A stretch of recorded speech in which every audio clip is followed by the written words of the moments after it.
Abraham Lincoln said, "You can fool all the people some of the time, and some of the people most of the time, but you cannot fool all the people all of the time." Hello, my name is MD, and I am the host for the Fourth Branch program. Today we bring you a very special program, which is Who Do You Believe? Christine Blasey Ford or Brett Kavanaugh?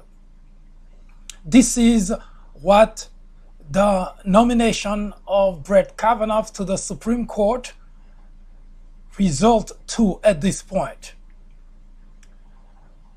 Last Friday, it was all but certain that Brett Kavanaugh was on his way to become the next justice to replace Kennedy, who is retiring very soon.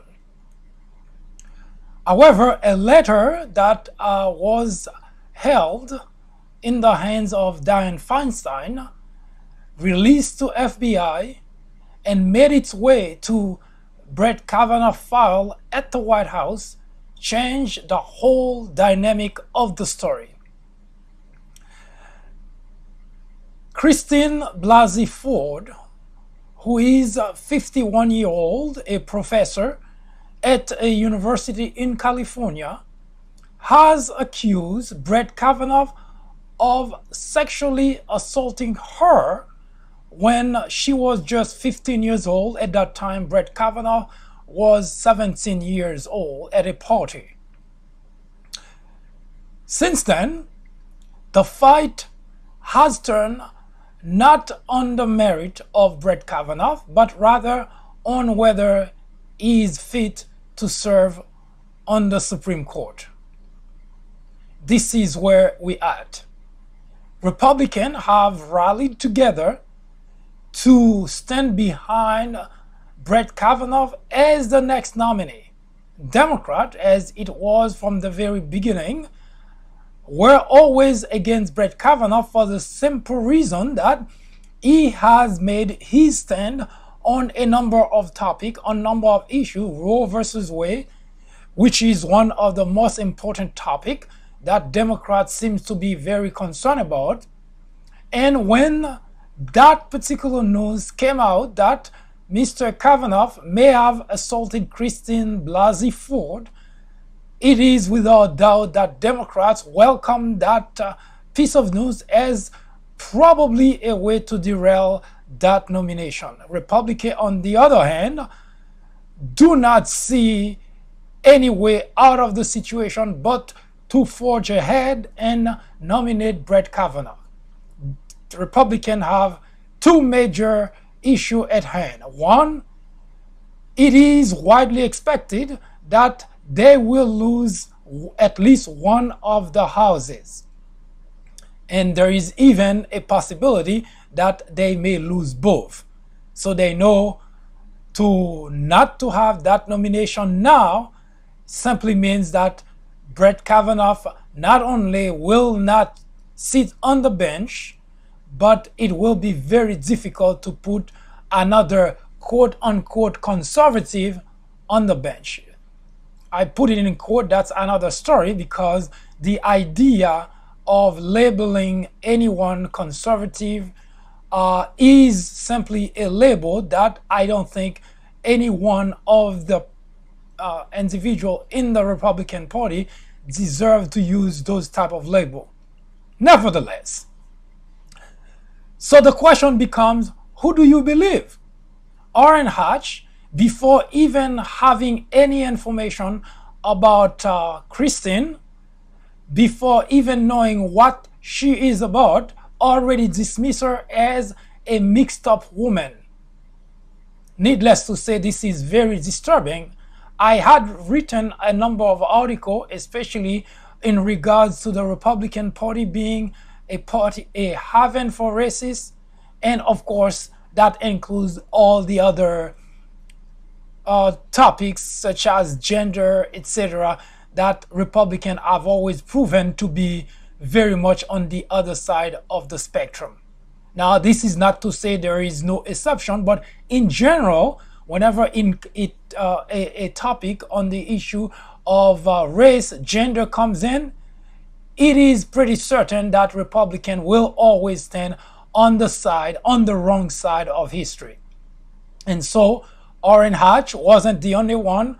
Grassley, who is currently the chairman leading that committee for the nomination of Brett Kavanaugh, also already expressed his interest to forge ahead with the nomination of Brett Kavanaugh without even any concern for any hearing as to what Mrs. Ford has to say.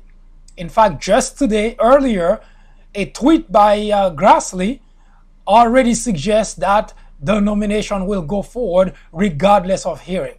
So it is very troubling because it has come to that point where the nomination of a Supreme Court justice is being decided on party line, not on the merit, not on the integrity. Currently in the Supreme Court, there is Clarence Thomas, who was under a cloud of suspicion of sexual harassment.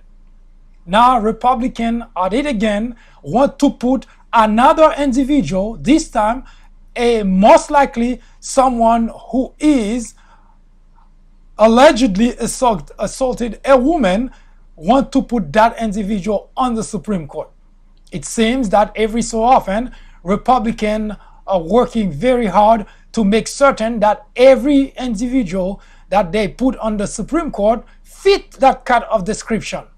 So at some point, it remains just to put a bench on the Supreme Court and put a list of sexual predators, sexual assault, sexual harassers on the bench, because it doesn't seem that there is any decency on the part not of the nominee, but also not on the part of the Republican Party.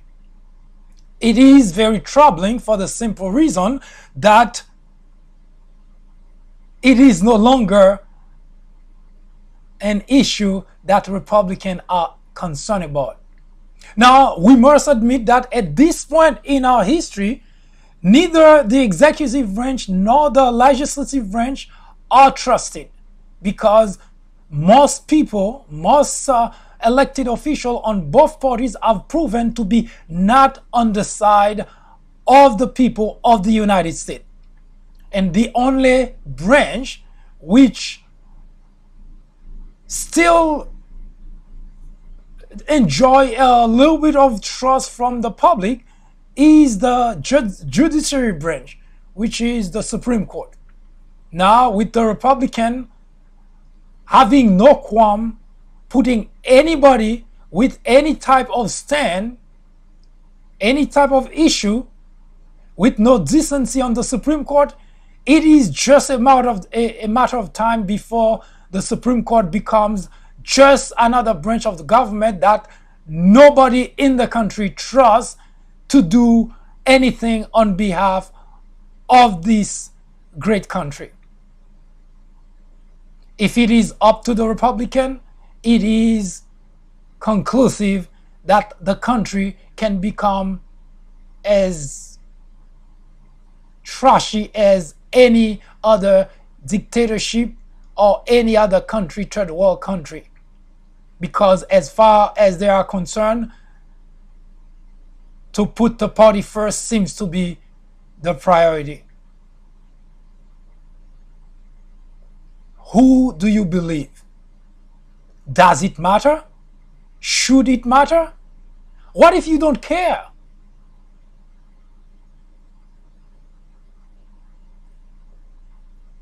to believe one or the other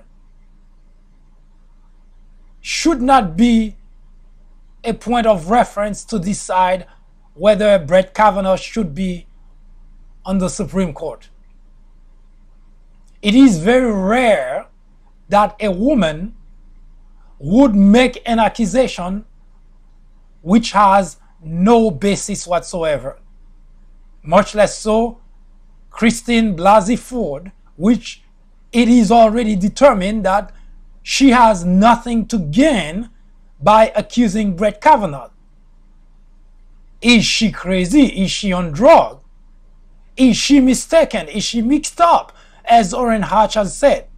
Now, as far as Orrin Hatch, it's a different topic altogether, because Orrin Hatch has always proven to be, just like Donald Trump, a misogynist. Someone who already takes a stand whenever it comes to a woman. It just doesn't matter what the woman says.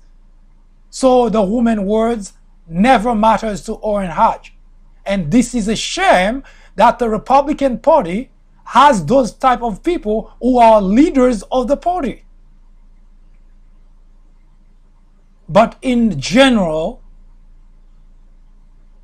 it is necessary at this point, people who actually want a Republican Party which represent their views should pay close attention this midterm election, because those people that are currently in Washington, the Republicans that are currently in Washington, especially their leaders, they are not worthy of the task.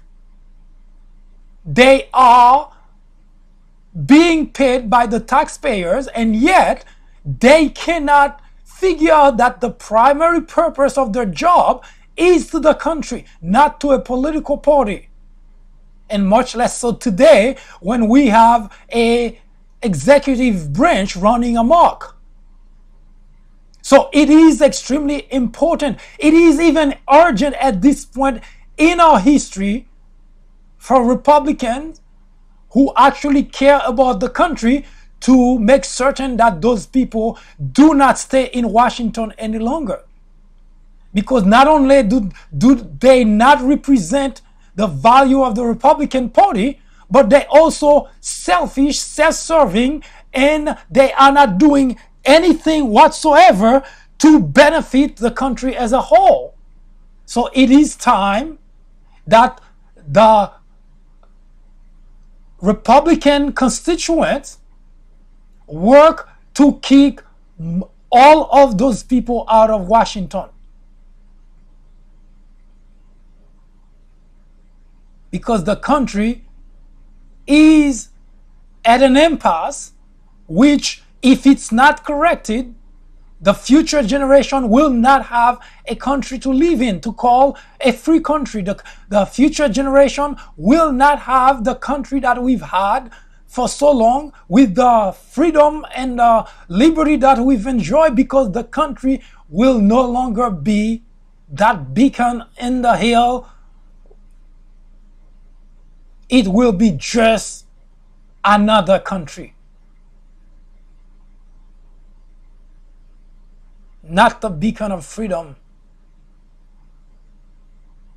So it is time that Republicans who are interested in the well-being of this country take upon themselves to act quickly, urgently, because this is not a matter of political party. It's a matter of saving the country from the very people who swore to protect it, to uphold the Constitution of the United States. And at this point, their behavior clearly reflects this is not what's on their minds. It is time. It is beyond time to return the country to what the framers of the Constitution intended it to be.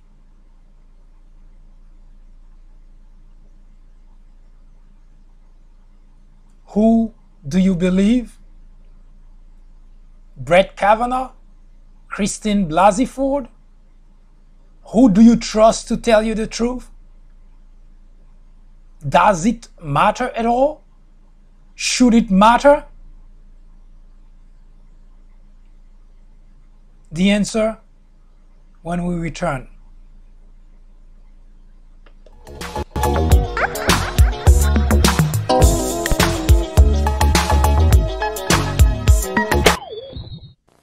I'm telling you, Michael Jordan himself was right here in my McDonald's. I fixed him the very first McJordan special. Right, Bill.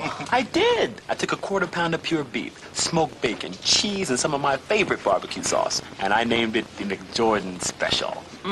Bill, the sandwich, definitely great. Yeah, but you got the cooling with that story. But it's true. How you doing, Bill? Hi, Michael. Michael. The McJordan Special for a limited time. The United States of America is in a serious crisis. The biggest problem, the crisis that the country is going through now, is to have a network that's called itself news, but that says nothing about news. That's only telling lies, create controversies, and at the same time, educating millions of people to stay or become ignorant. There is nothing that is said by Sean Hannity, there is nothing that is said at Fox that is true. So when I say the country is in a crisis, this is not an exaggeration.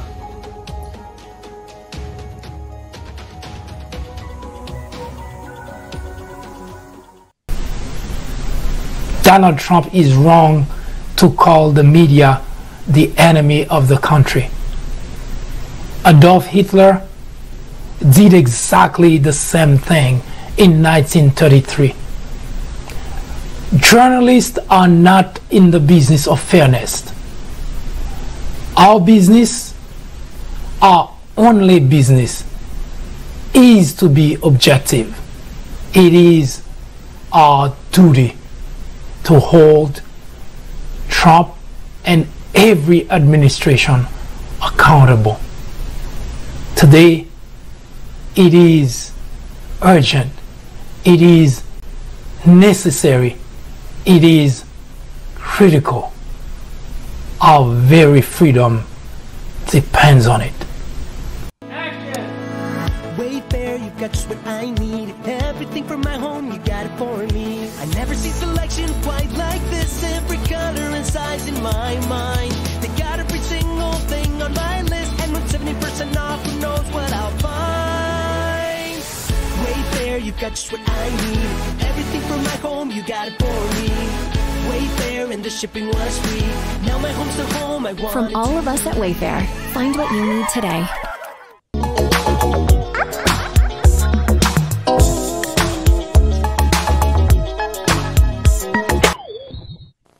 I'm telling you, Michael Jordan himself was right here in my McDonald's. I fixed him the very first McJordan special. Right, Bill. I did. I took a quarter pound of pure beef, smoked bacon, cheese, and some of my favorite barbecue sauce, and I named it the McJordan special. Bill, the sandwich, definitely great. Yeah, but you got the cooling with that story. But it's true. How you doing, Bill? Hi, Michael. Michael. The McJordan Special. You should be very concerned about two major news that are currently being debated in the public. Number one, the nomination of Brett Kavanaugh as the Supreme Court to replace Kennedy. And the second one is the declassification of top secret document by the President of the United States. Now, why would that be of concern to you? If you are an American citizen, the current debate of the Supreme Court nominee Brett Kavanaugh in the news should be of concern to you because there is a new development. An individual had accused Brett Kavanaugh of sexually harassing her. Now, by the description in the letter, it is more than just sexual harassment. In fact, if the description in the letter is correct, Brett Kavanaugh attempted to rape that individual. Now, before Friday, it was all but certain that Brett Kavanaugh was going to go to the Supreme Court as the next justice. However, that letter, which was held by Dianne Feinstein for a couple of months, and she finally decided last week to turn the letter to FBI.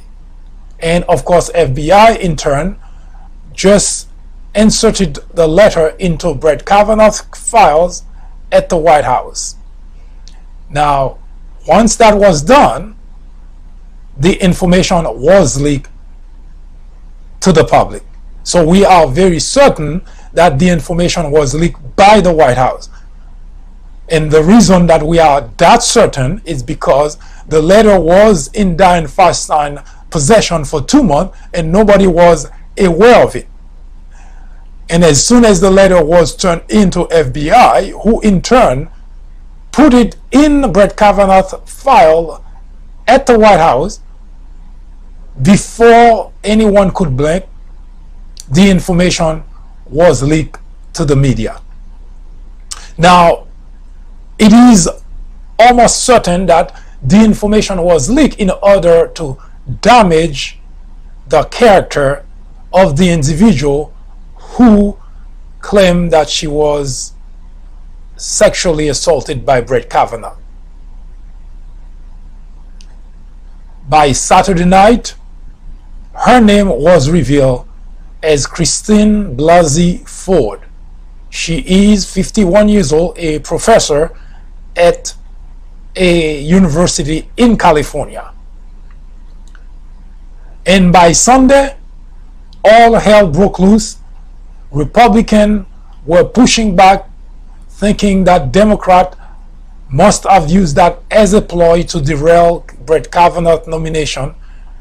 Democrats pushing back, saying that there must be a hearing because if that information is correct, Brett Kavanaugh is not suited to become the next justice. So needless to point out what has been going on in Washington in regards to Brett Kavanaugh.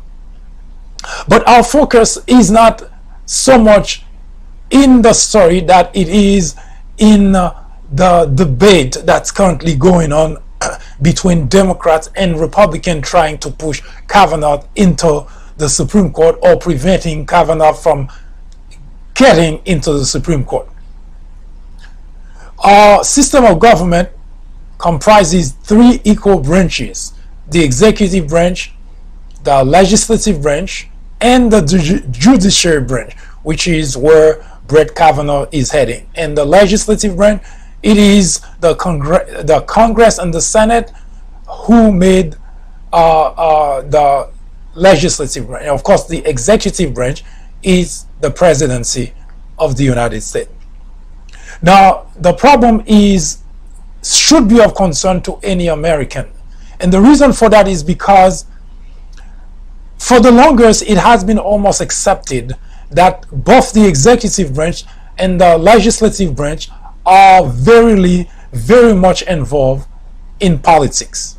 So everything that happened at the White House or that happened in Washington in Congress, it is pretty much certain that there is a certain flavor of politics involved. However, the Supreme Court was supposed to be spared of any politics. Now, this is loosely speaking because, as it is pretty obvious, when a Democrat administration is in power, they usually tend to pick a judge who is more likely leaning Democrat, and Republican would do exactly the same thing. However, once the nomination is done, usually this is over. The Supreme Court justice would go and try to rule and try to work as intended by the framers of the Constitution. But for the past 3+ decades, that has changed drastically. Not only both Democrat and Republican administration have been choosing Supreme Court justice who are leaning either Democrat or Republican, but also those Supreme Court justices have been pretty much involved in politics. When they speak before the nomination, when they speak during the nomination, and when they rule on the bench, everything seems to gear towards saying that, you see, you put me there, I'm doing what you expected of me. And this is why I mentioned from the very onset that this particular piece of news should be of concern to all of us.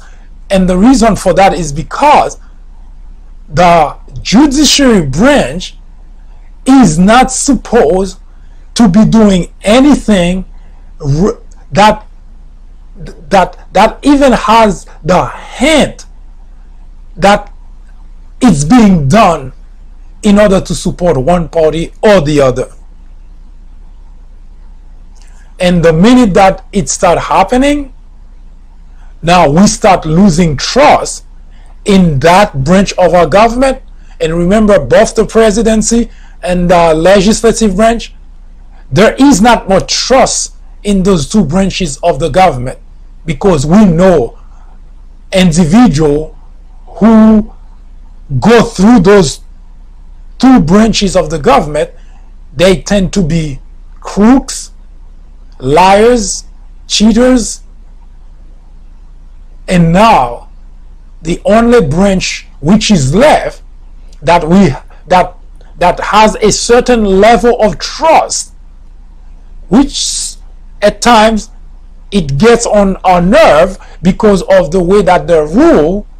However, we still consider them as having a little bit of decency to still be able to rule without any concern for a particular political party. For the past 3 decades, however, we've been seeing a whole different ballgame. Today, it has become so obvious by the way that the Supreme Court nominees behave that it is almost impossible to separate a Supreme Court nominee from a congressman or a senator. And that spelled disaster for the country, because the last branch of the government, which used to hold a little bit of decency, which used to hold a little bit of integrity, now this is going out of the window. And that, ladies and gentlemen, should be of concern to any American, because someone whose word is final, this is not a small thing. When the Supreme Court justice decides on any matter, this is over, this is final. There is nowhere else you can go to change that. That is a lot of power for a group of 9 people to have, and for those people not to be trusted.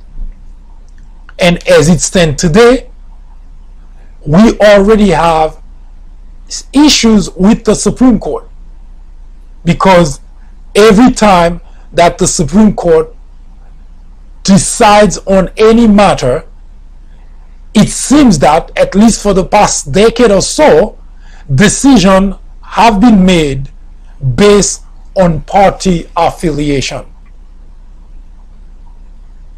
If the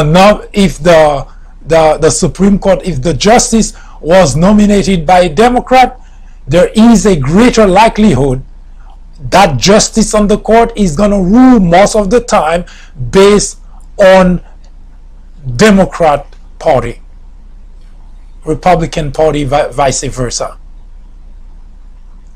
This is not comforting at all for the nation, because this is one branch of the government which is not supposed to be involved in politics. Yes, they are human beings. Yes, they have feelings. They have their own thought, their own ideologies. All that is fine, but as being a member of the Supreme Court Justice, a body of the government which has the last word on our lives, which means those people, those 9 justices, shape our lives, all of our lives. So this is not, there should not be American, the constituent, both Democrat and Republican, especially the masses, they should really be very concerned about that simple fact. Because if you are only interested in what you only interested today, let's just say, for instance, I'll give you a good example. Let's just say, for instance, today you are against LGBT. So you are most likely looking for a judge, for a justice who would rule on the bench against LGBT, right? Because that's what you want, that's what you're after.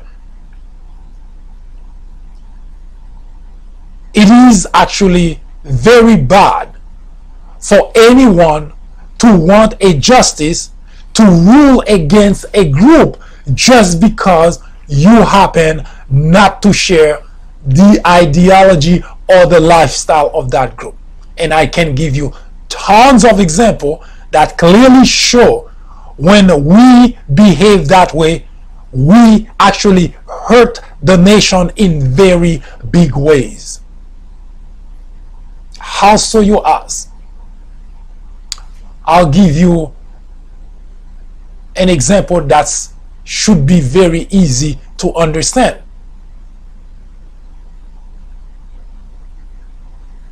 At some point in the past, the Supreme Court ruled that blacks were only 3/5 of a person. Now, I must say in all fairness that me as a black person, sometimes I try to understand as to how do we elevate 9 justices. In other words, we trust that those people, they're wiser than we are. That's really what the judiciary branch supposed to be. Supposed to be to comprise of individuals who are much wiser than we are. Individuals who can see beyond what we, the common folks, cannot see. They should be able to take a look at things from a 30,000 feet view. And yet, and not too long ago, it is slavery was abolished under Abraham Lincoln. So we're talking about for a good, what is it, 80 plus years after the independence of the nation. Actually almost 100 years. The Supreme Court ruled that blacks were 3/5 of a person. Now, needless to tell you that when we look back and we're trying to understand how in the world that you could have 9 individuals sitting on the Supreme Court and all of them could have been so wrong. How could that be?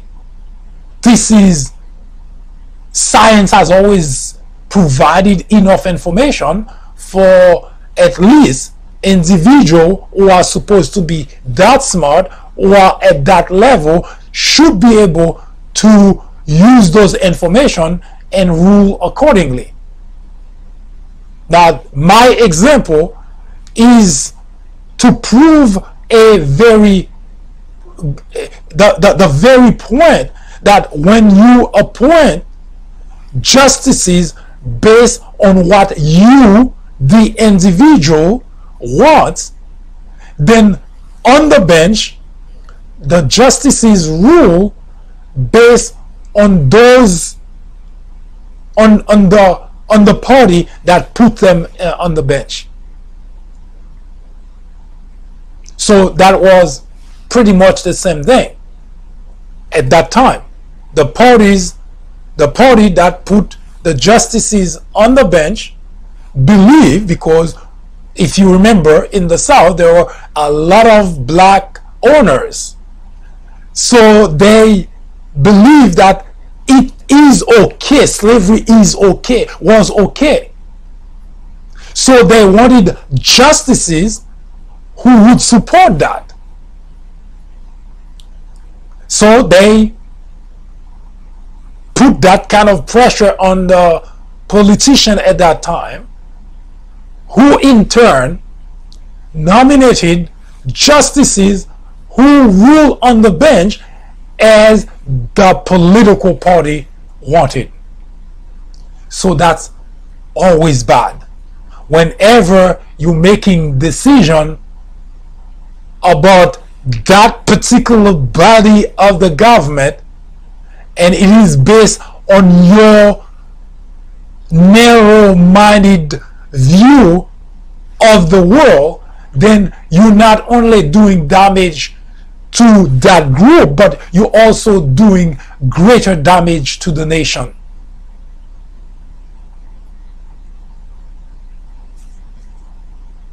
And the example I just gave you, it goes also for civil rights, it goes also for women's rights, it goes for a number of other cases in the nation's existence. So I almost, as a matter of fact, I always cringe at the idea of people making decisions about a Supreme Court nominee based on their own political ideologies, because the justices were supposed to be fully, completely detached from politics. And as long as we keep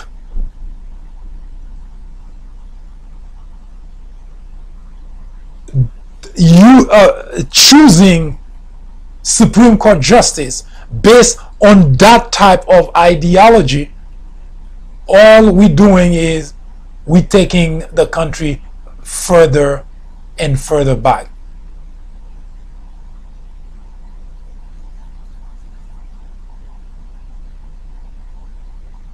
There is no way to prevent everybody from feeling a certain way.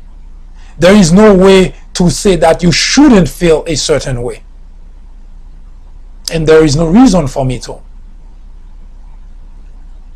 But when it comes to choosing or to pressure politicians to choose a particular nominee for the Supreme Court, then there is a need for a certain degree of reflection on the future of the country.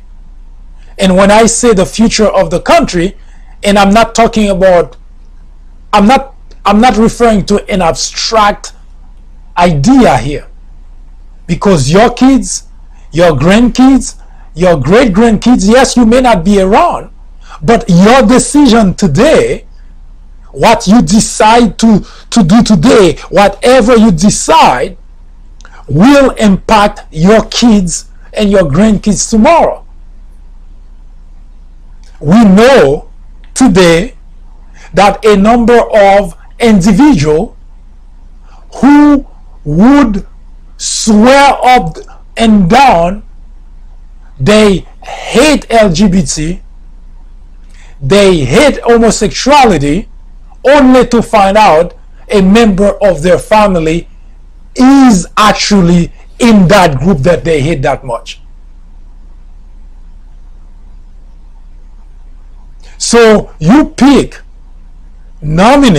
justice nominees based on your narrow-minded view of how the world should be, what individual lifestyle should be, without any concern of how it impacts others and how it also will impact future generation, including your own family.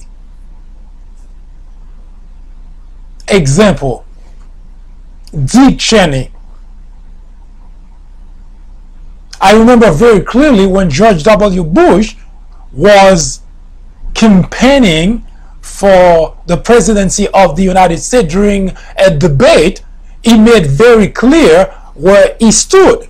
And there is nothing wrong with that, because you stand for a lifestyle, and which is okay, but you should not look at your way of life, your lifestyle, as the model that everybody else has to follow.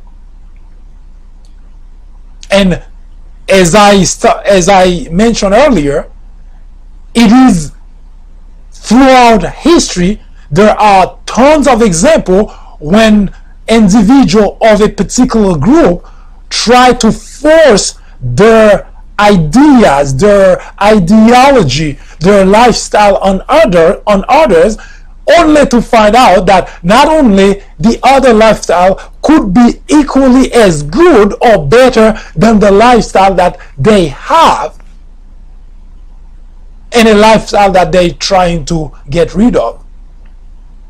So it is not up to anyone to do that, and much less so when you're choosing a justice for a lifetime appointment.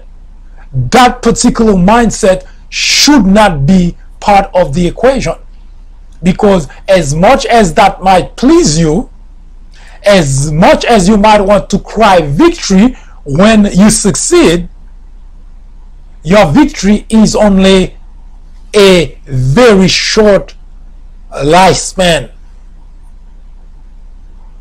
And if you were to be able to look into the future, you probably would have seen the type of damage that you have done by acting the way you did when you push a particular nominee versus another. Bring me back to Brett Kavanaugh. The United States of America is only a democracy as long as the rules of law are respected by everybody. Kings, emperors, queens, dictators, authoritarian, they don't have any rule to govern by. They have full power over everybody.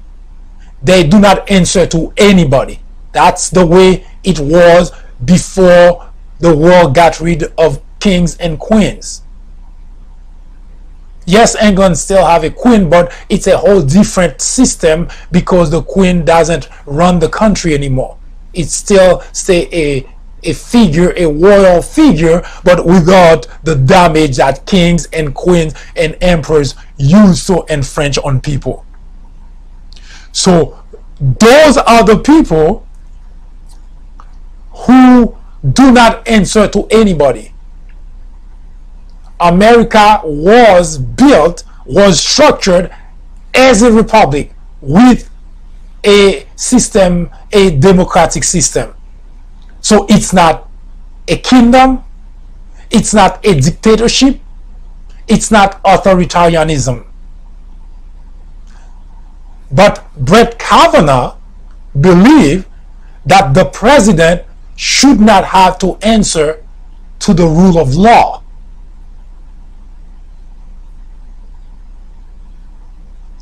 Now, again, you may find comfort in you want Brett Kavanaugh for your own specific ideology,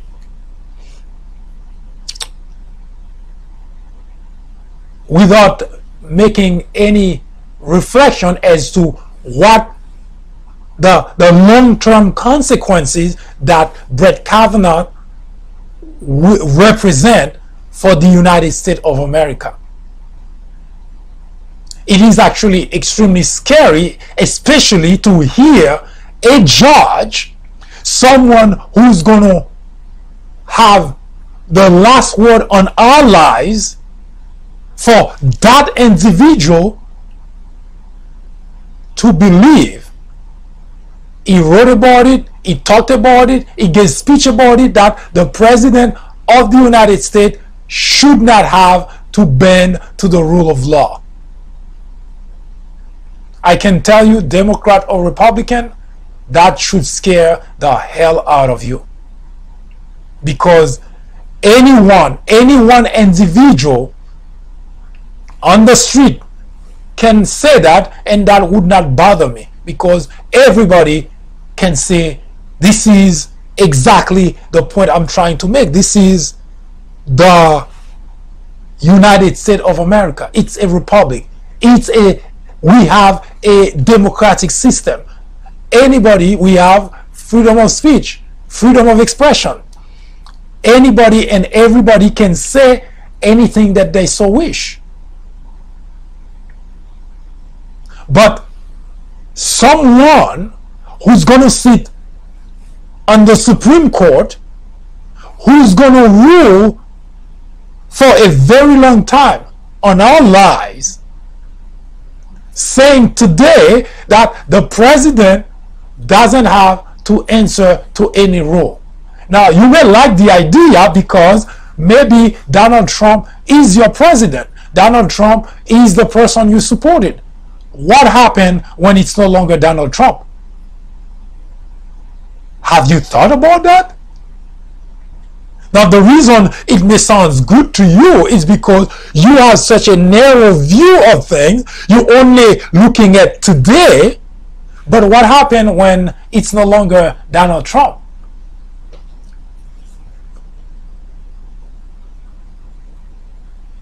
It is unfortunate when a Supreme Court justice rules a certain way, that Supreme Court set what we call a precedent. So if Brett Kavanaugh makes it to the Supreme Court and a case about Donald Trump comes and he rules that Donald Trump doesn't have to answer to the rule of law, then automatically Brett Kavanaugh would have set a precedent. What that means is when the next president comes,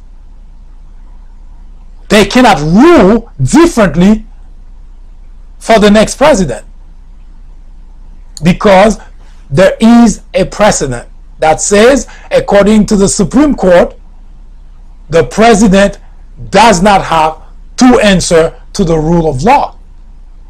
So how would you like that then? Would you be okay with that then? I'm fairly certain the answer is no. So that's why it is that important when you are choosing, especially individuals who are going to sit on the bench on the Supreme Court. We cannot decide on that matter lightly, because our lives, our future, the future's generations, the future of our grandkids, of our great-grandkids depend a lot on what those justices do. That's why sometimes they rule a certain way and we don't like it, because there was a precedent and they have to follow that precedent. So the idea of Brett Kavanaugh should not be Democrat don't like it and Republican like it, but rather how is Brett Kavanaugh going to impact our lives, Democrat and Republican alike? How is that going to happen?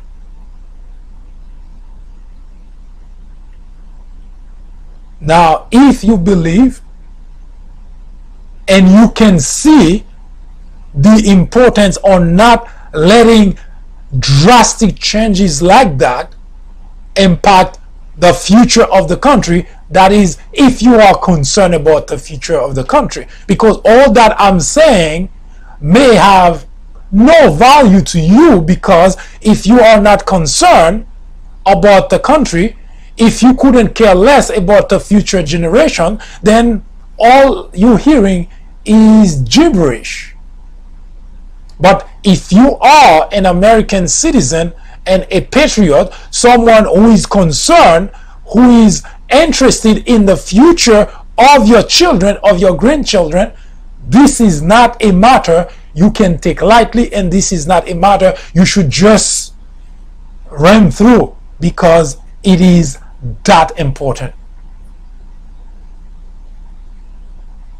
And Brett Kavanaugh, usually you may have a justice who may make it difficult for you to make up your mind, because the justice could be somewhat fair in a sense, because they ruled this way on this occasion, that way on that occasion, and so on. So when they come for their nomination, then it may not be as easy to make up one's mind.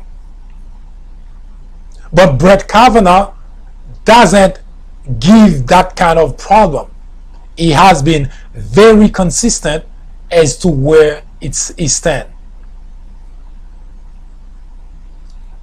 He declared that president should not have to answer to the rule of law. And per our Constitution, and that's what boggled the mind, he's supposed to actually translate the Constitution for the rest of us. And the Constitution is actually quite clear. Nobody is above the law. And yet, Brett Kavanaugh seems to think otherwise. So put differently, he will bypass the Constitution and rule in favor of president not abiding by the rule of law. Question: why would you want somebody like that to shape the nation? Why would you want an individual who think that way to shape the nation? I personally don't.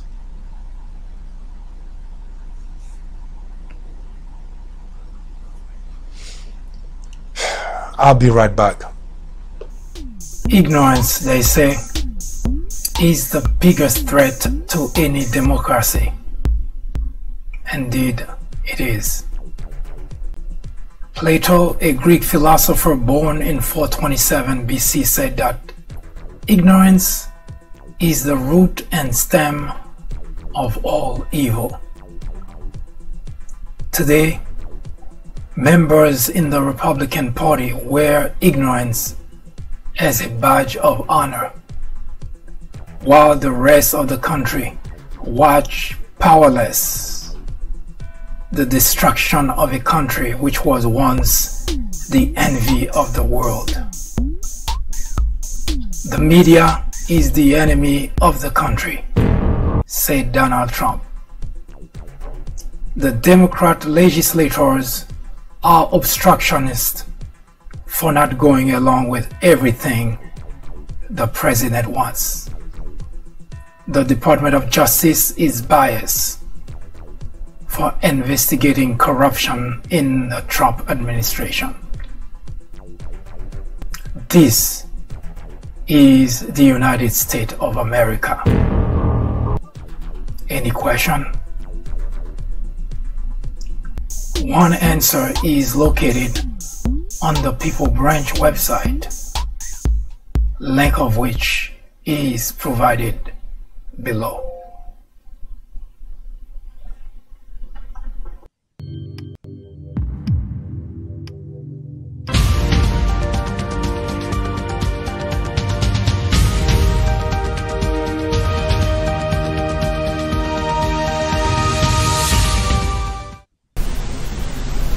Donald Trump is wrong to call the media the enemy of the country. Adolf Hitler did exactly the same thing in 1933.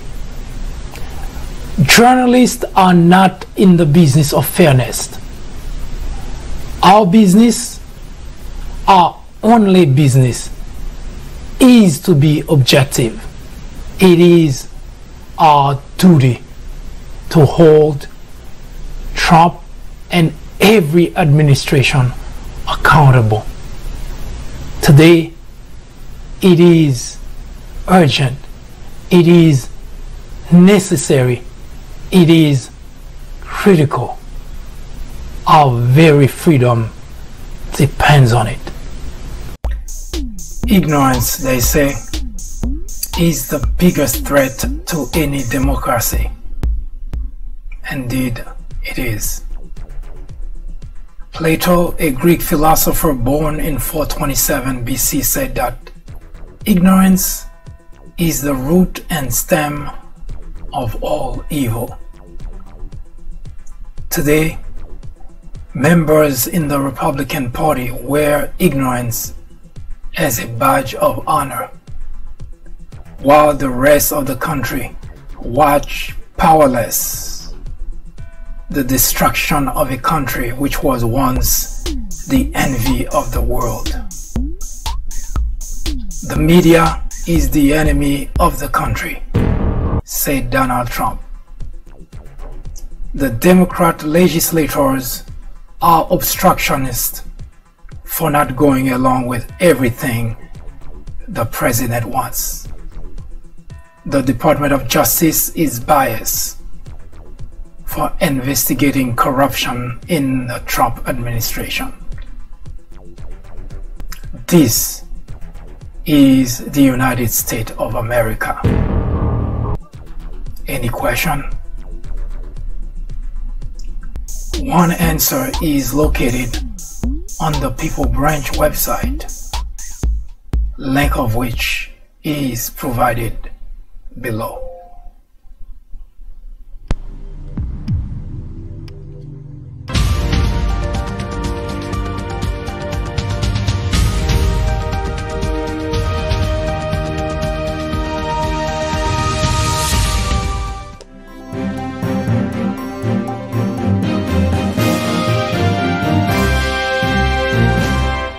At the top of the program, I mentioned that there are two major topics that are being discussed currently in the news. It's Brett Kavanaugh and the declassification of top secret document.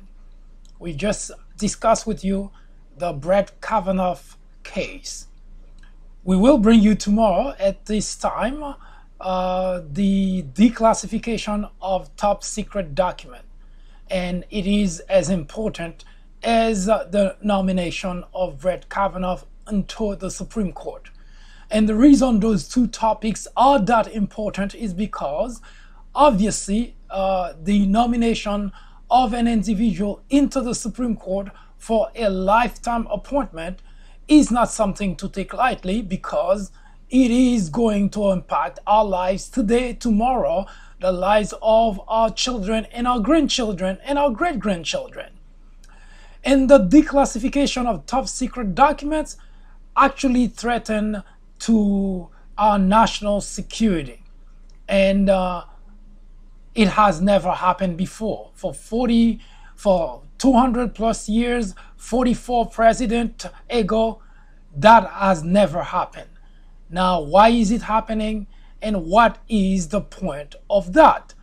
So tomorrow at this time, at 2 p.m., we will debate the declassification of top secret document, and we will take this matter to a new level where you will be able to decide after a discussion as to is it good for the president to go forward, or is it necessary for the people who are actually safeguarding our national security push back and disobey the president. Thank you for watching. I hope you have a good afternoon.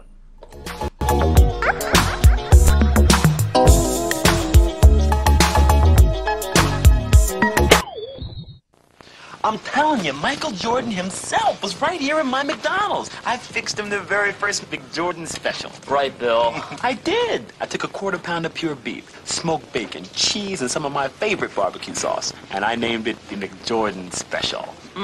Bill, the sandwich, definitely great. Yeah, but you got the cooling with that story. But it's true. How you doing, Bill?